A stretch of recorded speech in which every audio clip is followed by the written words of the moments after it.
दोस्तों welding electrode का तीसरा नंबर वेल्डिंग पोजीशन के बारे में बताता है कि इस रॉड से हमें इसी पोजीशन में वेल्डिंग करना चाहिए। यदि हम इसकी बात ना सुने और कोई भी पोजीशन में वेल्डिंग करें तो हमारे साथ क्या होगा, एक बार समझते हैं, ध्यान से देखिएगा। दोस्तों वेल्डिंग इलेक्ट्रोड का तीसरा नंबर यदि 1 है तो इसे आप सभी पोजीशन में इस्तेमाल कर सकते हैं। यदि 2 है तो वेल्डिंग फ्लैट और हॉरिजॉन्टल पोजीशन में, यदि 3 है तो केवल फ्लैट पोजीशन में, और यदि 4 है तो फ्लैट, हॉरिजॉन्टल, वर्टिकल डाउन और ओवरहेड में वेल्डिंग करना है। यह सब तो हो गई वेल्डिंग नंबर के तीसरे अंक की जानकारी।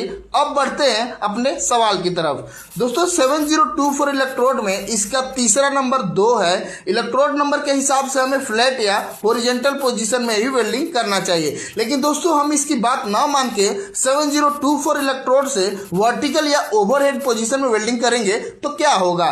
दोस्तों 7024 एक आयरन पाउडर इलेक्ट्रोड है, यानी कि इसकी ऊपरी परत जिसमें लोहा का पाउडर मिला हुआ रहता है, जिसके कारण इसका डिपोजिशन रेट बहुत हाई होती है। डिपोजिशन रेट हाई का मतलब है कि यह रॉड बहुत जल्दी गलता और बहता है और इसका स्लैग जमने में भी बहुत धीमा समय लगता है। इसी कारण से इसे फ्लैट और हॉरिजॉन्टल पोजीशन में यूज किया जाता है। अगर 7024 से वर्टिकल या ओवरहेड में वेल्डिंग करेंगे तो चूंकि इसका वेल्ड मेटल बहुत पतला होता है, जिसके कारण वर्टिकल में इसका मेटल बहने लगेगा और ओवरहेड में इसका वेल्ड मेटल नीचे टपकेगा। देखने में दिखेगा कि वेल्डिंग हो गया है, लेकिन अंदर से वेल्डिंग पूरी तरह से खोखला रहेगा। इसी कारण से दोस्तों फ्लैट और हॉरिजॉन्टल पोजीशन में इस इलेक्ट्रोड का यूज वहां किया जाता है जहां हमें जमीन पर रखकर वेल्डिंग करना है, यानी कि ग्रेविटी की दिशा में वेल्डिंग करना है।